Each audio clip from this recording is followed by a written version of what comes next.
Welcome to the inaugural episode of Ohio Counseling Conversations, the official podcast of the Ohio Counseling Association, bringing you updates and conversations from around the state. This month, we have a conversation with counselor and thanatologist Kailey Bradley to discuss grief and its impact, some of its misconceptions, and how we can support clients and other counselors in their understanding of this difficult and common human experience. And I'm your host today, Dr. Marissa Cargill, a counselor at Cuyahoga Community College in Cleveland, Ohio, and a counselor educator at the University of Akron. Thanks for listening. Joining us today is Kailey Bradley, and we are going to be highlighting a conversation on grief. Kailey, can you tell us a little bit more about yourself? Yeah, absolutely. Thank you for having me. I'm sure my dogs might make some noise here in the background. Hopefully not. But yeah, We love pets. oh, good. My name is Kailey, and I have lived here in Ohio my whole life. I am a licensed professional clinical mental health counselor, an LPCC with supervision designation. I'm also a nationally certified counselor. And lastly, I am a thanatologist, which means I specialize in study, death, dying, and grief. So, yeah, that's a little bit about me.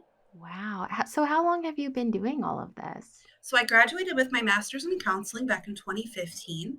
I was, and I'm sure we'll get into this a little bit later, I was not a counseling student who really had any sense of what I was going to specialize in or where I was going to land.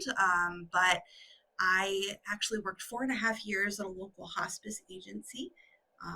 And then I kind of carried on that interest in grief. I should have mentioned too, I'm also a doctoral student in counselor ed and supervision. So kind of doing now kind of some research on grief. So coming at things from a little bit of a different perspective, but I would say career wise, my heart has always been, kind of oriented towards this really unique niche. Unique indeed, yes. So it's not for the faint of heart, I imagine. And given the last several years with the pandemic and really some of the challenges within society, political divides, racial injustice, other social injustices, there's probably a lot of misconceptions, misunderstandings, and maybe just a lack of knowledge about grief, right? I absolutely think so. Yeah, it is something that we get little sprinkles of in counseling programs, but we need so much more. And as you said, these last couple of years, I think have really revealed that. I'm certainly a little bit biased as a counselor specializing in grief because I truly believe that any client that's sitting in our office is navigating loss of some shape, size, form, etc., whether that's loss of health, loss of a dream, pet loss, relationship loss. I mean, I think we do a disservice when we don't kind of expand that definition of grief out a little bit. So yeah, it is, as you said, maybe not for the faint of heart. However, I think it's a really rewarding field, and that's why I'm so excited to talk to you guys tonight because I want more counselors to feel equipped to maybe to take this path. I like what you said here. So it's not just one, small channel of like it's grief right over here in this Yeah, little side yeah. corner of the world. It's all of these little things that maybe we have not conceptualized as grief. So Yeah. what are some of those misconceptions you think exist in the space when it comes to grief? Yeah, such a good question. I think there's a lot of maybe um, confusion or misunderstandings. I think one of the biggest ones that I hear is that stages of grief. That grief kind of follows these nice, tidy, linear point A to point B to point C, and I often joke with my clients that I wish grief operated that way, you know. But it doesn't, right? And when we think about our own experiences, I think we're very cognizant of, yeah, we may have good days as we're navigating a loss. We may have bad days. We may have confusing days. We may have all of the above. So I think stages of grief is is a tremendous misconception. I think this idea of a timeline, many folks think that, oh, well, you had this loss a year ago. Aren't you, quote unquote, kind of over that? Um, so I always tell people I don't think we move on from loss, we move forward with it. And I think grief is a piece and part that we carry with us. And so there isn't necessarily a timeline. Um, and I think that's important to remind our clients as well. So those are two really big misconceptions. I will say one of my passions is children in grief, and there's a whole host of misconceptions specifically surrounding kiddos and grief. One primarily just being that kids are resilient and so they're going to be fine, but I think we have to support those kids as they're navigating grief in order for that resiliency to kind of flourish. Yeah. So some things that probably you learn in your, general psychology undergrad class, these stages of grief. Here's what they are. And maybe these aren't so helpful anymore. Or Yeah. And I like to say that they are and certainly can be used as descriptions for our grief experience, but I don't think they should be prescriptive, meaning you have to navigate through grief in that specific way. And even Dr. Kubler-Ross, who developed those stages, never intended them for them to be prescriptive. She very much felt that they should be descriptives, and using them in that capacity. so they might give someone's experience context, but Yeah, not necessarily all people. yeah, and Yeah. everybody's grief is so unique too. That's Mhm. one thing I want to emphasize as well. That what's helpful for me may not be for you, or how I kind of move through this grief process is very different than others. Awesome. Yeah, I think that that's a really important element to point out, especially when we think of our principles in counseling and how we connect with clients and recognize clients, right? Uh, that they are unique and they bring so many dimensions of their identity into the counseling session, and their grief Absolutely, experience is absolutely. part of that. So, Yeah, totally. so what would you say are some of the biggest challenges in this role as sharing this journey as a grief counselor with clients? Yeah, I think as is true with any type of counseling work, right? I know it kind of is said so much that it might even verge on cheesy, but I mean, I think self care and self compassion are super important in, yeah, being compassionate companions with grievers. I think we have to make sure that we're taking care of ourselves. And I always say to my supervisees, like, we can't do this work alone.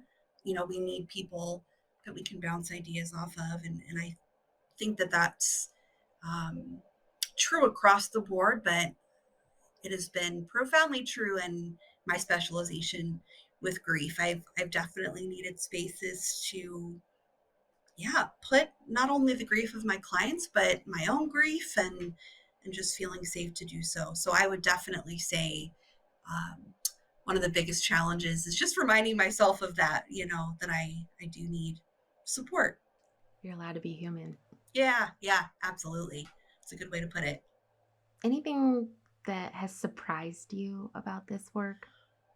I think just how meaningful it is. Like I said, I didn't necessarily anticipate specializing in this field.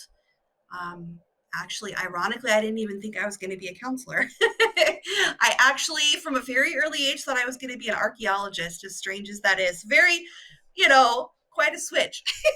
um, but I found myself in need of mental health services when I was in college, and that kind of led me to the counseling field in general. But then after my master's program, my first counseling job was at a locked residential treatment center for teenagers. These were 12 to 18-year-olds that had been, removed from their communities, their homes, etc., and placed in this treatment facility for behavior issues, addiction, etc. But what I really quickly realized as I was sitting with my teenagers, that what they needed to talk about was grief. They would share stories of loss, And I felt exceedingly just ill-equipped, and actually at that point decided that I needed to do some of my own exploration and education in grief. So I actually started volunteering at a local hospice agency, which eventually led to a position that I worked at for about 4.5 years at a hospice agency. But um, so yeah, I mean, to answer your question, I kind of went on a sidebar there. The first thing surprising me is that I'm even specializing in this, that I'm a counselor, etc. But I think what surprised me is just what an honor it is to be with people in these spaces. Grief is really hard, and I think people just want to know that what they're feeling is valid and okay. They want that.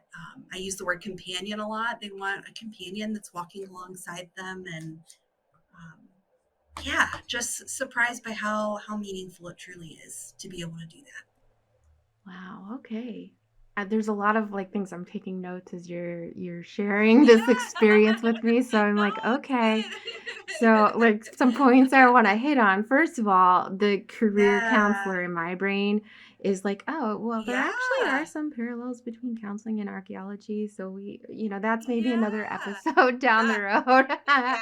You yeah, might yeah. like I That'd be want to pick it cool. all apart. Like, okay, but that's again Yeah, another yeah, episode.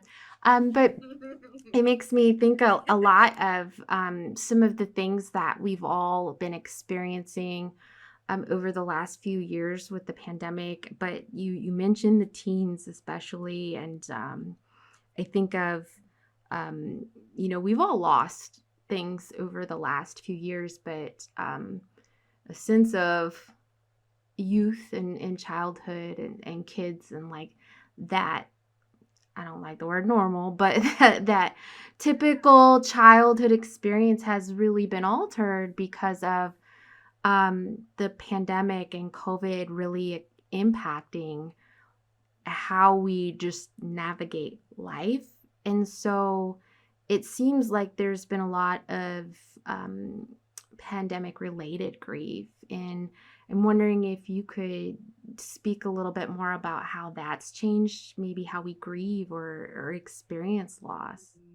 Yeah, it's interesting because research has shown that after the 1918 flu pandemic, our grief rituals really changed. So prior to that, we very much had what I call a Victorian kind of perspective of grief and death, where you would wear black, and there was these very visual indicators that you were grieving. And after the 1918 flu pandemic and World War One, because there was so much loss and at such a rapid pace, there wasn't necessarily the infrastructure to support the rituals, and so things changed. And I see some of that happening with the COVID-19 pandemic. You had a lot of individuals that weren't able to have funerals, or those funerals looked very different. So I would say that we're all kind of grappling with what rituals are we going to have moving forward, because we know rituals are really important in grief. Rituals kind of hold space. They're kind of a container for some of the emotions and feelings that we have a hard time kind of putting words to. So yeah, it'll be interesting to see. But your comment about about teenagers in particular, I think often we minimize, right, this grief that they've navigated over the last couple of years, whether that's hey, I didn't get to go to my prom, or I didn't get to go to homecoming, I didn't get to have a traditional graduation. And I think we have to validate those types of losses, right? And when we don't, that can become what we call disenfranchised grief, which is just grief that gets really pushed to the side. One of my biggest pet peeves in general, even before COVID, is when we tell a teenager, right, when they have a breakup, we say, "There's so many fish in the sea. You're going to be fine. You're going to be fine." What they really need to know is this is really hard and crappy, right? We're going to get through this, but you have to allow that emotion to come out first. That has to come, I think, before any type of reframing or kind of push to positivity. We have to make space for those, all the wide gamut of feelings. And so again, I think in my perspective, I think we have a lot of kids and teenagers right now, just really, really desperate for somebody to say, I see your pain. I see that you're hurting. Yes, definitely. I think it's so helpful as adults to hear that, but especially as kids, instead of like stop crying or it's okay, there are people who have it worse, right? That's not always comforting, right?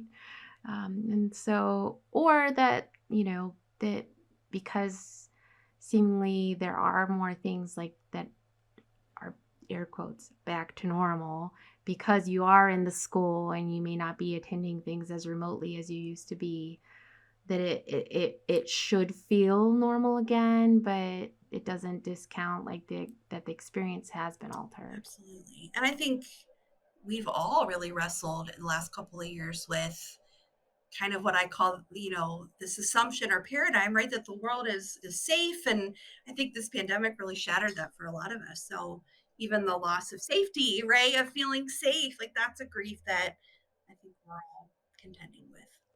Yeah. And sometimes we just need to hear that stinks. Yes. Yeah.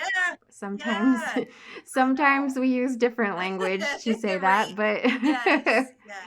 but as Absolutely. something of that sentiment can be Yeah. really supportive. I think so too. Yeah, I like that. So, kind of switching gears and moving towards how we might support someone who's coming into this counseling field, right? Mm-hmm.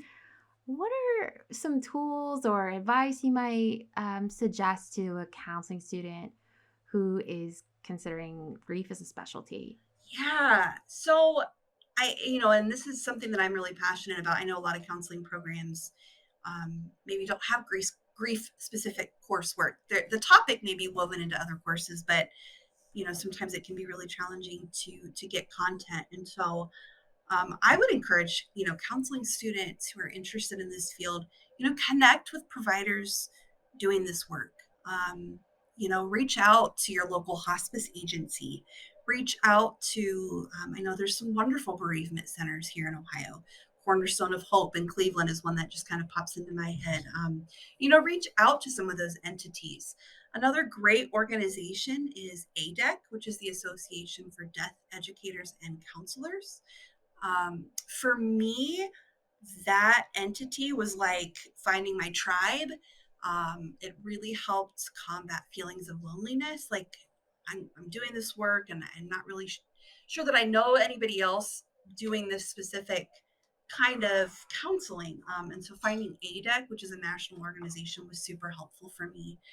So I guess that kind of circles back to something I said earlier, know that you can't do this work alone, and really start building. And maybe it's your fellow colleagues or students that you're in your program with too. There might be, others that are, I might want to do that. So connect with people who have shared interests. And that's true for any specialty as well, I think, finding people that are like-minded and really interested in the same things that you are. I definitely would encourage. I'm a big bookworm, and I know in school it's so hard to do a lot of reading outside of course materials. But I think reading about grief and loss is super important. There's some wonderful, wonderful resources out there. So educating yourself, if you're feeling like, okay, I'm getting a little bit of my coursework, but I want more. Maybe doing some of that additional reading on your own. Wonderful. Any specific resources, books that you have that Oh come goodness.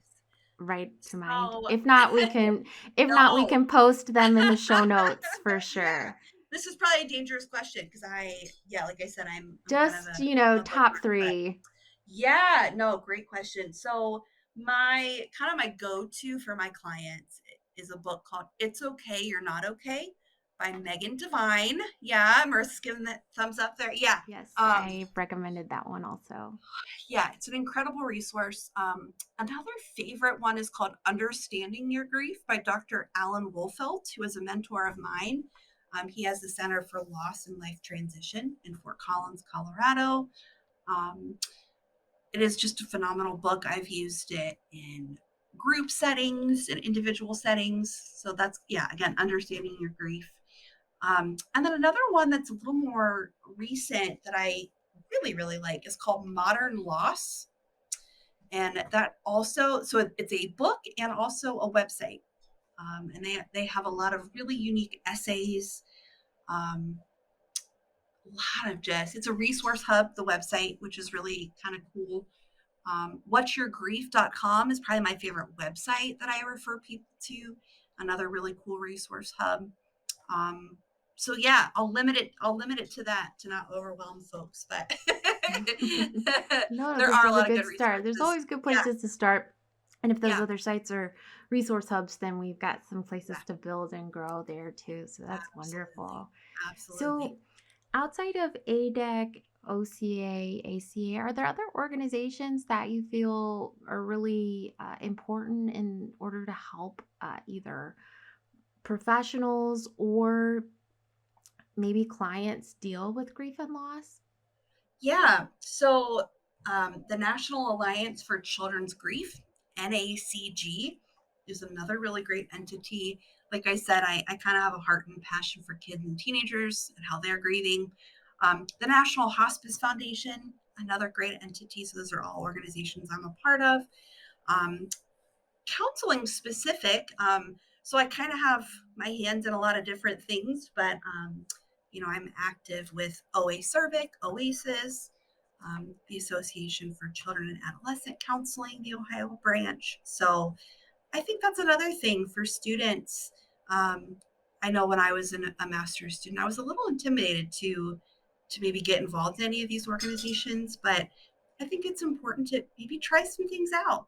I think that also helps network and build connections and figure out, you know, what is meaningful and fulfilling to you. So those are just a couple that I'm active in. Especially for those young folks to decide what is the right Yeah. fit. Like you mentioned before, getting connected It's is huge.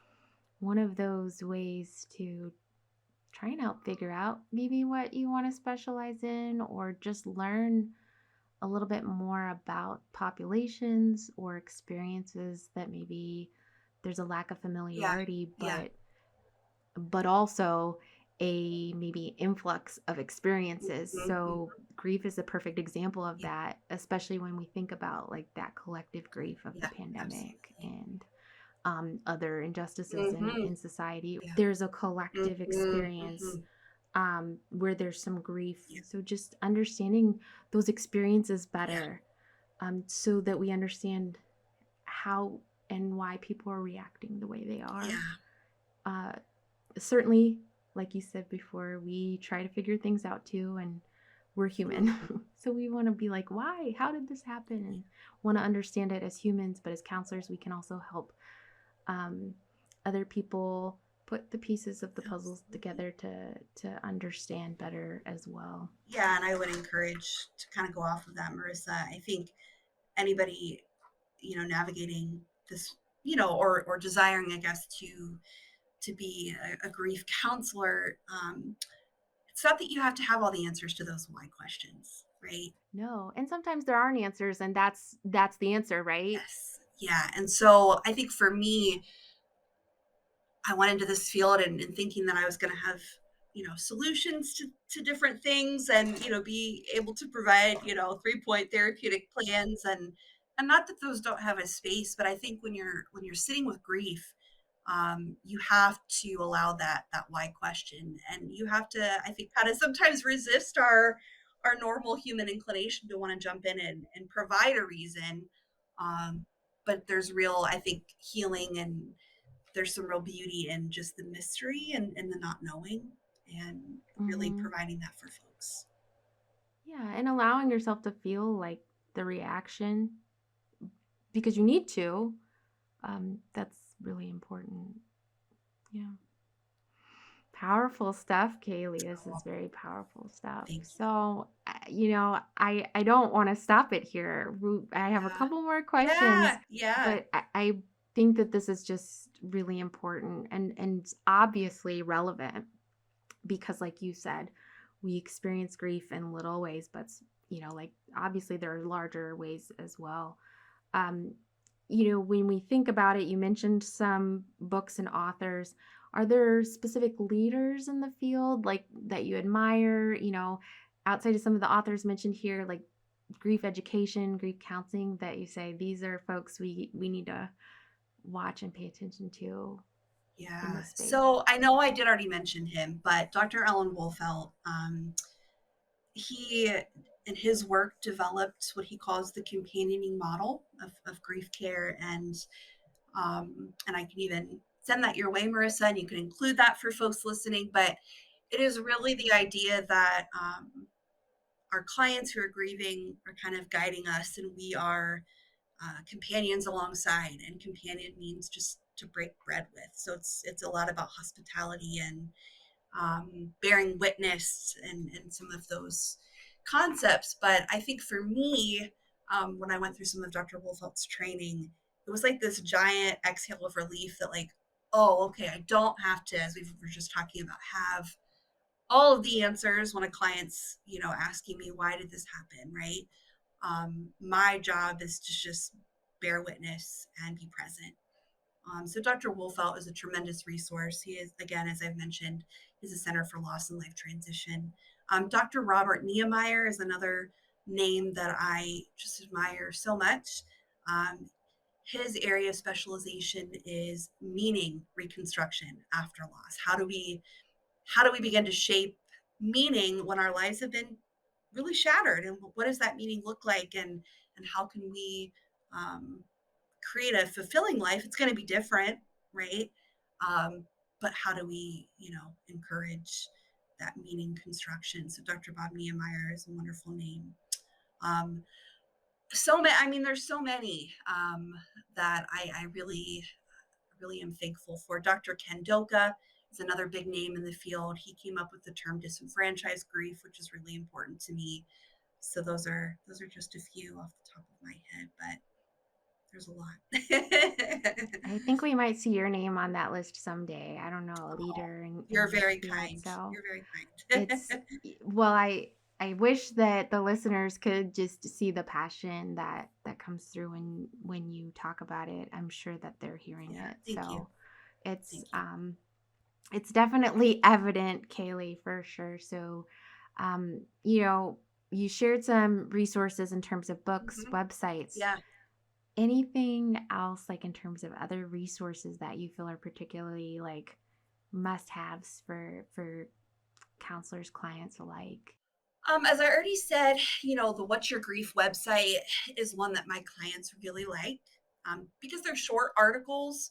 And what I have found is sometimes my grievers will say, oh my gosh, Kailey, I don't have the concentration after my loss to sit and read a full book, which I totally like. Our Yeah. concentration gets, That tracks. yeah, Yes. yeah, our concentration after loss is just not there. So I really like resources that are succinct, kind of brief to the point. And so what'syourgrief.com does a wonderful job with that. Um, I'm also really big into expressive arts and creativity. So I, encourage clients, whatever fits for them, whether that's music or dancing or movement, any kind of, expressive arts modalities, I think can be super helpful for folks. And often one of my favorite questions to ask my clients is like, what works for you? You know, what's worked for you in the past, or what, what and how do you define support? And so I really do follow what my clients are expressing. All right. So I want to bring this interview back to some of the stuff that you were saying earlier. So you mentioned early on that this can be within the misconceptions that there are little losses. It can, and I don't want to minimize loss, I guess, but loss can be loss of, a job or a pet. It's not just death and dying, which I think is commonly what we think of when we hear grief, right?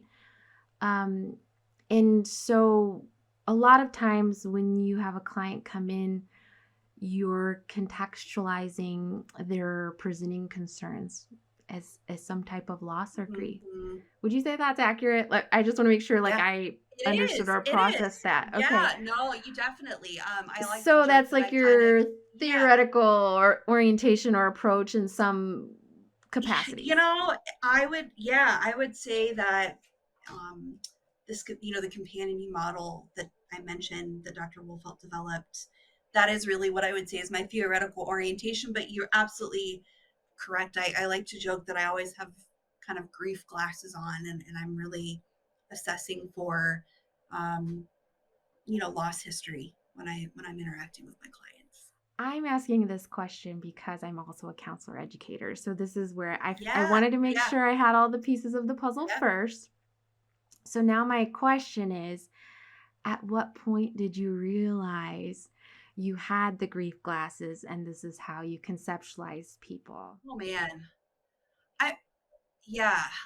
I mean, I think in retrospect, I've always had them.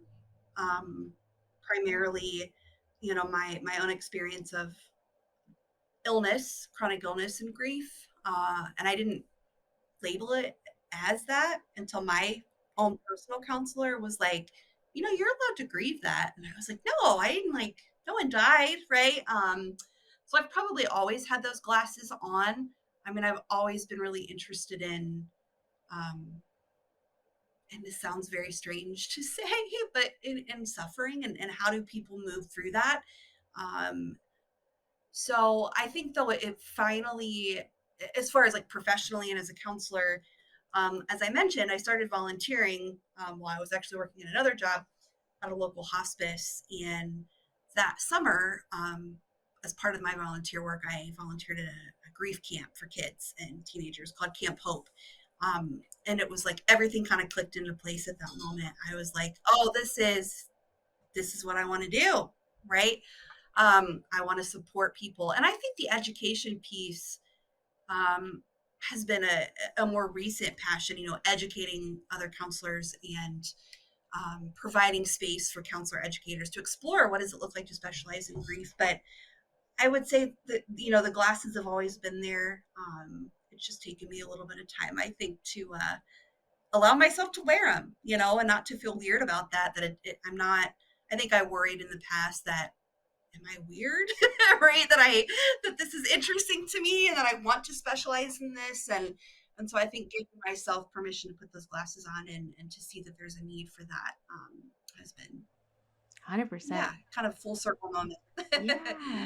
Okay. I appreciate you sharing that and I don't think you're weird, but I I hope that that means something to you. But yeah, and I Yes, appreciate it that. does. It's Yes, yes. a question I feel like I have to feel a lot from students like who might be like trying to figure out what their orientation is, and I think sometimes it comes with practice, but also it will come from experience where I say, pay attention to the techniques you gravitate toward, because probably there is like a theoretical orientation there, even if it's not fully in your awareness.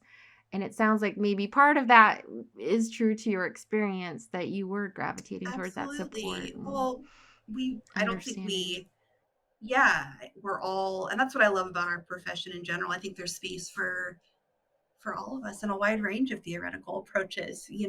I think my husband, who's a counselor, likes to joke that he's very cognitive behavioral therapy oriented, and so we just kind of come at things from different perspectives, and so we kind of like to joke about that. But yeah, I think you're right. It's what fits for you as a clinician, and I think you're right. Sometimes it takes a while to figure out, and so I would encourage students too, like, it's okay if you don't know that right off the bat. Like, it's okay to give yourself time to kind of figure that out too. Mhm. And try to Yeah, see what works. absolutely. Very good. Yes, Very good. yes, yes, yes. Before we wrap up, is there anything else that Yeah. you feel we've missed, must know, especially as it pertains to grief Yeah. today? I think, again, to be cliche, but just as professionals, giving yourself permission to grieve when you need it. I think grief work is permission giving. And so I would encourage anybody listening, just get out a piece of paper and write yourself a giant permission slip to grieve. Allow yourself. It's okay. And I think it's necessary. I think I'm going to do that tonight, Kailey. I'm Good, good, serious. good. Yeah, I think that Uh, that's perfect. That's digestible, which I appreciate, and so yeah, relevant. So we all need yeah, those yeah. permission slips. I'm gonna sign mine Yes, tonight. absolutely. Well, thank you Good. so much for joining us on one of our very infant episodes of the podcast. We are so happy to have you, and we Thank will you. see So you fun to be all here. again soon. Thanks for joining us.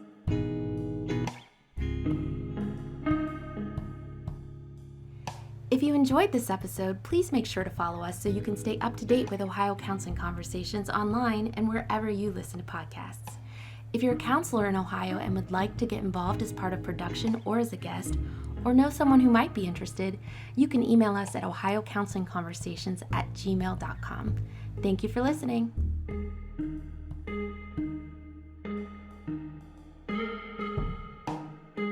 This podcast is brought to you by the Ohio Counseling Association's Media, Public Relations, and Membership Committee and its podcast subcommittee. This episode was executive produced by Haley Fisher and Marissa Cargill. Research and fact-checking by Kailey Bradley. Editing by Leah Wood. Original music by Elijah Sototerwood. Special thanks to Stacy Tesmer, Sherdine Simpson, Dohi Kim Appel, Alma Moore, Amy Barcelo, and Chase Morgan Sweeney. Views, beliefs, or references mentioned in this episode do not constitute an endorsement or recommendation by the Ohio Counseling Association. The views expressed by guests are their own, and their appearance on the podcast does not imply an endorsement of them or any entity they represent. Views and opinions expressed by guests do not necessarily reflect the view of the Ohio Counseling Association or any of its officials.